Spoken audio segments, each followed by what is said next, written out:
Hello, good afternoon from the Real Deal Kitchen in the Valley. We are here today actually straining out our bone broth. So it's something that I may have mentioned here and there over the course of some of these episodes. Bone broth is, for some people, stock. It is stock. It's called various things. For I think those of us and myself that refer to it specifically as bone broth, uh, it, it's in the sense of something that we're making not just for the flavoring or to flavor certain to have on hand to flavor soups or to make uh, certain kinds of sauces and things like this, but it's something that we're making to extract as much of the gelatin and minerals out of the bones and cartilage of said bones that we can, with the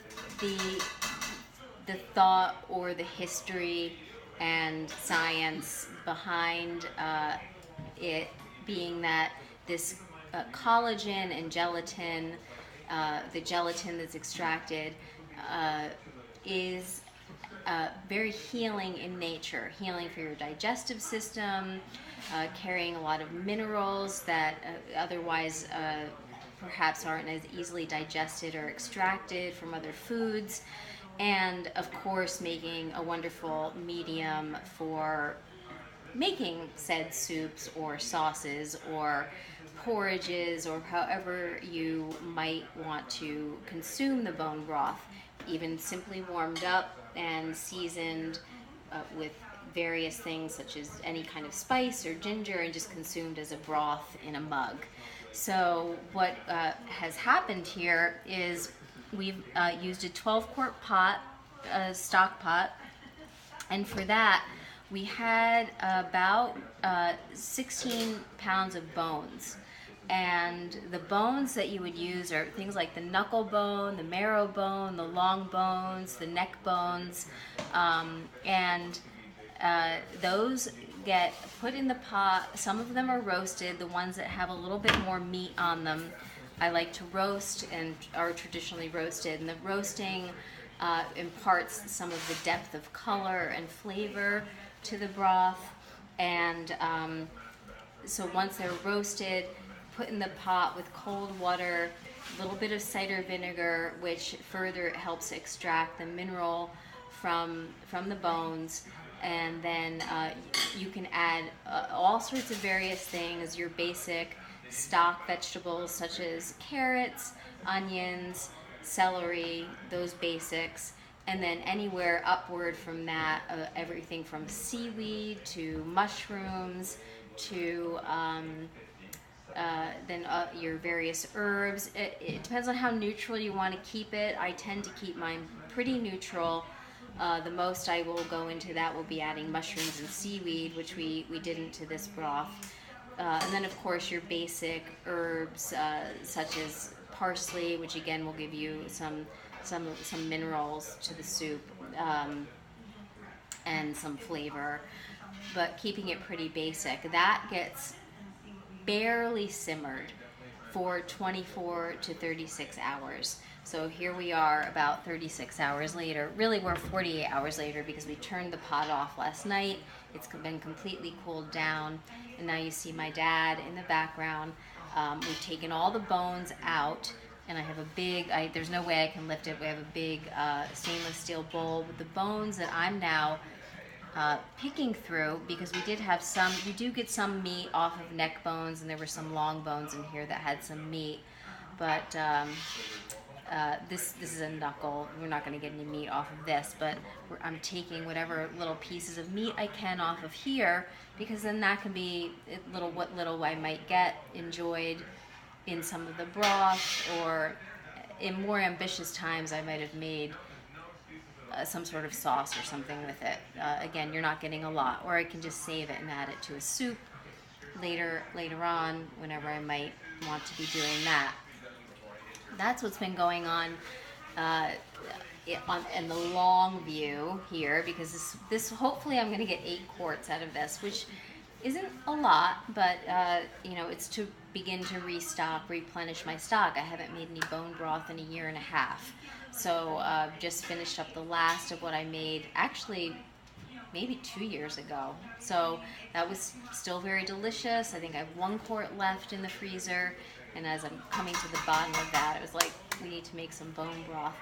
Um, but as it's funny, as I'm sitting here picking through these bones, I have these memories of my grandmother, my mother's mother, uh, picking through meat and bones, and she always wore her wedding ring, and she had her hands like just elbow deep in these pots of meat or bones or whatever she was like picking through, and I would always like have this scrunch up my nose, and especially since I didn't really start eating meat in any way, shape, or form until I was older. So I was like, oh my God, what is she doing? And she has her wedding ring on, and it's getting all in the very grossed out. And now here I am, not elbow deep, but certainly having my hands and all this in the meat. And it just, for me, when I started making my own bone broth, probably 4 or 5 years ago,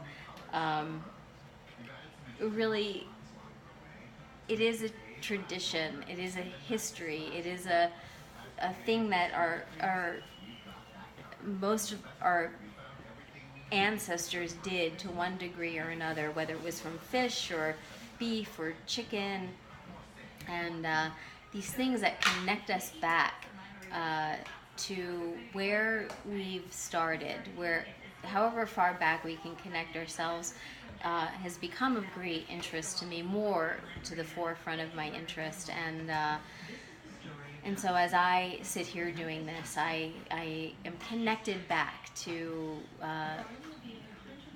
to some sort of root.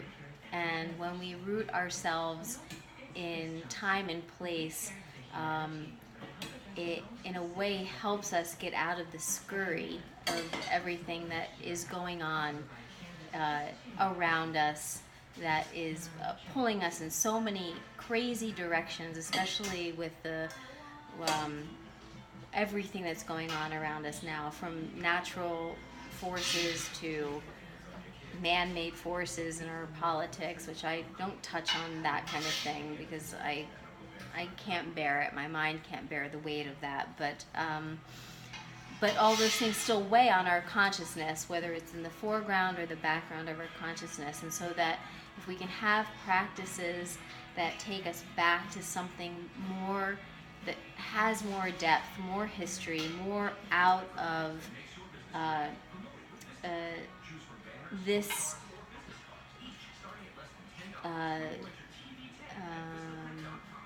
free-ranging, scattered kind of thinking, that the stuff that takes us out of our bodies, out of our connection to what's important. This kind of practice, making bread, getting into things that you have to use your hands, digging your vegetables out of your garden, anything of this nature. And this is a great time of year to be connecting into those things where we're beginning to store and think about going into a slower moving, less productive time of winter, as we're fast moving toward that, actually. So this is what I offer to you. These 8 quarts we'll put up, they'll go in the freezer, and there will be more made probably to carry us through the winter. And just wanted to share a little bit about the bone broth, the process, and just activities that bring us back to center, or more grounding. And that's what I'll leave you with today. And there's lots of apples and other things to be dealt with, but that will be for another chat, another ramble. And thank you for sitting with us right now, and signing off from the Real Deal Kitchen in the Valley. More to be continued.